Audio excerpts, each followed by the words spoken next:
My boyfriend and I have a rather unique story. In a way, we've known each other since before we were born. Our parents were close friends, so we were aware of each other's existence from infancy and were even promised in marriage as children. Interestingly, our nicknames share the same initials, and our tastes are remarkably similar. Our families always called us brother and sister, and we grew accustomed to that. Although we met once when we were 6, we truly got to know each other when he came to the U.S. to take the SAT during high school and stayed at my house. That time together surprised us both. We discovered that 90% of the things we liked overlapped. At the time, I had just arrived in the U.S. and felt uncertain about many things, constantly restless and anxious. To me, he seemed like this calm, cool, smart, warm, and sunny person. Later, we connected on WeChat and chatted daily about everything under the sun. Even his high school dorm mates knew I existed. They knew he had a little sister, and that he often spent hours on the phone with me. The development of our feelings was quite dramatic. We fell for each other at different times, but whenever one of us was smitten, the other was already in a relationship. These feelings stayed buried deep inside, and eventually I stopped bringing them up. I thought maybe fate hadn't aligned yet, but having such a close friend with whom I could share anything was wonderful. I even discussed many unconventional views on relationships with him, and he was incredibly accepting. He'd just whisper to me, "If you meet someone worth taking seriously, you should hold on to them." The turning point came during New Year's in my sophomore year. He visited me in San Francisco, and when I mentioned wanting to see fireworks, he immediately drove us out. San Francisco's roads are winding, and that day, fog closures forced us to circle for 20 minutes before finding a spot, a vacant lot beside the freeway, where we could see the fireworks. Though far from ideal, the atmosphere felt exceptionally magical. People around us spontaneously counted down together, popping champagne at midnight to celebrate. Passing buses honked their horns to wish us a happy new year. We smiled at each other, held each other tightly, and exchanged New Year's greetings. Even now, recalling that scene fills me with happiness and disbelief. Back in the car, I asked him why he insisted on taking me to see the fireworks when I'd already said it wasn't necessary. He looked at me and said softly, "Because you said you wanted to see fireworks, I made sure to make it happen for you." His words left me speechless. Memories flooded back of what my friends had told me. He feels more than just sibling affection for you. The way he looks at you is how someone looks at the person they like. His eyes never leave you. He definitely likes you. He absolutely likes you. After returning home, I invited him to my room to drink with me. Still reeling from the fireworks, amplified by the alcohol and my mother's recent accusations that he wasn't genuinely kind to me, my thoughts were a tangled mess. He sensed my unease and asked why. Usually so reserved, I found my courage in the drink and blurted out, "Did you know I used to like you?" The question stunned him. Then he pulled me into a tight embrace, his eyes reddening as he kept saying he hadn't known, apologizing over and over. That night, he confessed that his family had painted me as this perfect being, making him feel unworthy and afraid to express his feelings. He'd only dared to watch me from afar. Hearing this, I felt both touched and a little angry, thinking he was too timid. Summoning my courage, I asked if he'd kiss me. I wanted to claim that kiss for my younger self from 3 years ago, to know if he'd ever truly liked me. The moment I said it, I regretted it, feeling rash, especially since we weren't officially together and he'd always seemed so proper. To my surprise, he gently kissed my forehead and asked, "Is this okay?" My brain short-circuited. After a long moment of trying to find an escape route, I finally said, "Well, maybe you should learn how to kiss from your girlfriend."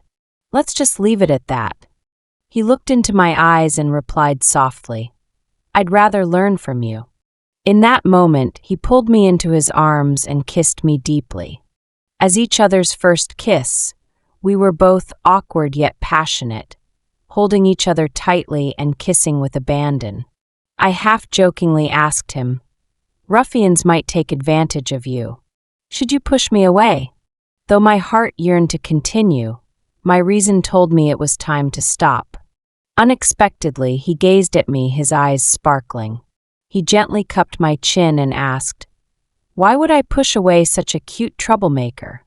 Then he kissed me again, until we were both nearly breathless.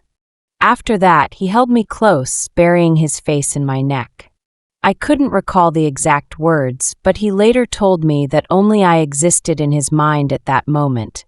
Everything else blurred. Yet I vaguely remembered him saying, "Your breathing sounds so beautiful. I want to keep kissing you." Enchanted by his tenderness, I held him tightly, kissing him again and begging him to stay and sleep with me. Though in the end, out of courtesy, he went to the living room. When I woke the next morning, he was already by my bedside, his eyes so tender they seemed to melt. He held me close, saying he wanted to be near the person he loved, and thoughtfully brought me tea and water. When I asked if he regretted last night's kiss, he answered firmly that he didn't. After he returned to his city, we spoke on the phone one day when he suddenly asked if he could pursue me. Wanting to tease him, I countered with a question. He replied, "I'm not acting on impulse because of that kiss. You can test my limits anytime to see if I'll walk away. You said anyone could pursue you. Does that include me? Consider it paying back a debt." For the next year, we maintained this dynamic. I always felt he owed me for his past relationships, so I acted with double standards in matters of the heart, even showing hints of possessiveness. I wanted to string him along, making him taste the pain I'd endured. Yet he never complained, always yielding to my wishes whenever we met. Perhaps driven by physical attraction, we became intimate on our first meeting after confirming our relationship. Back then, he whispered in my ear, "The person who shouldn't have been here suddenly appeared." I'm truly happy now. After that, every time we met, whether kissing, hugging, or engaging in more intimate acts, he was exceptionally gentle. He even indulged me when I left love bites on his neck, even though his classmates saw them. We hadn't officially become a couple yet.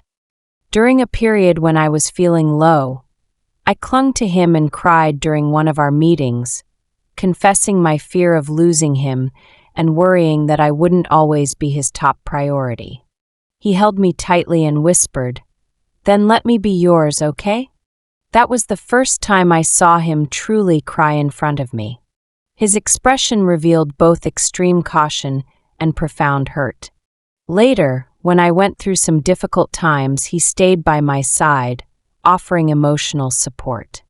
It was then that I suddenly realized everyone I'd ever liked was just a shadow of him. The guys I found appealing either shared his major or had certain personality traits similar to his. In short, piecing those qualities together would create someone resembling him. When I transferred schools 2 years ago, he helped me move. As we lay on the same bed, a thought struck me. If he left me, I might never have him again. So that night I told him, "I want to be with you. Do you still want me?" Because in each other's eyes, I'd never treated him as a serious suitor. Instead, I kept avoiding him, even pushing him away. When I finally understood all this, it hit me. Not everyone will wait forever. People do leave. That night, he was silent for a long time. Then he turned and held me, his voice breaking as he asked, "Then, honey?" After that, I asked him when he first started liking me. At first, he refused to admit it, saying love doesn't need reasons. When I kept pressing him, even going back to our college days, he told me it was much earlier than I imagined. Probably high school, he recalled. Right after I met you. We chatted every day, had special nicknames for each other, then started going for walks together, visiting exhibitions, and I took photos for you. People around us teased me, asking if I liked you. But I thought you were too perfect, too dazzling. You'd never like someone like me. After doing the math, I was stunned to realize he'd liked me for 6 whole years, counting from our first meeting. I couldn't help but ask if he'd planned to keep it hidden forever if I hadn't confessed first. I could have kept it to myself. He held me tightly, his voice hoarse as if begging for my forgiveness. I could endure it, spending my whole life just being your brother. Now we've been together for over 3 years. We complement each other perfectly in every way and hardly ever argue. Influenced by each other, we've both matured and shed some of our little quirks. Though I can still be stubborn at times, I deeply feel that a good partner truly can gradually warm a person's heart. Whenever I throw a tantrum, he always softens first, waiting for my emotions to settle before gently coaxing me back.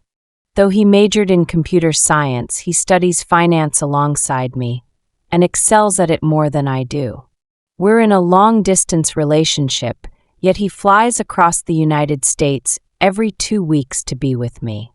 Once when I was sick and terrified, he booked the earliest flight the next day just to rush back and care for me. In short, I find him truly wonderful beyond words. My friends all say he takes such good care of me. Those who know him jokingly call him a pure love warrior, praising his deeply devoted persona as perfect. In a murder mystery game we played together, his match rate with one character hit 93%. That character's description read, "Don't disturb my beloved. Wait until she comes to me willingly."